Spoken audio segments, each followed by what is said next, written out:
With it now being 6 months since the commencement of AN-ACC, we gathered insights as to the approaches providers are taking to be in control of the model. Here are some of the observations across the sector. Number 1, AN-ACC rewards efficiency, not effort. Now, the instrument was specifically constructed by the RUC study to influence a provider's approach to funding and drive efficient business operations.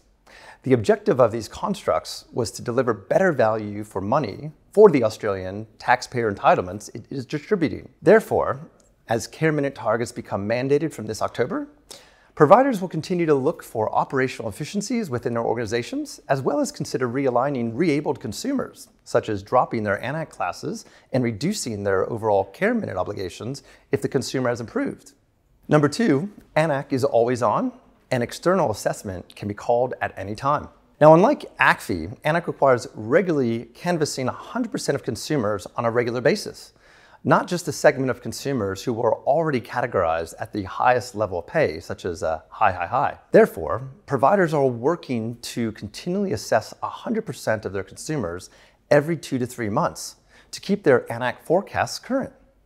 This will enable providers to have a fresh set of data points which they can influence within each of their services and call on an independent assessor to review. That is what being in control of AN-ACC looks like. Number 3, AN-ACC can be more labor-intensive than ACFI if the wrong processes are adapted. Now, forecasting an AN-ACC class requires successfully translating the documented clinical activities happening with the consumer into a forecasted class.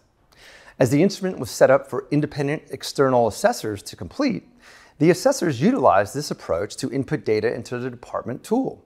Therefore, 90% of the providers we have been working with are training their funding assessment teams to translate the ongoing documented care into a forecasted AN-ACC class. And we are seeing them predict around 90% of them accurately. The remaining 10% of providers are taking the approach of adding the individual AN-ACC funding assessments, such as the Rockwood, the AKPS, and onward, into their existing clinical governance frameworks for care planning. Now, with the ongoing investment providers make to keep the status quo of quality documentation and care plans up to date, the numbers suggest that this is a riskier approach, especially with new standards on the horizon. Please reach out to us if you would like to explore what these insights mean for your operational strategy.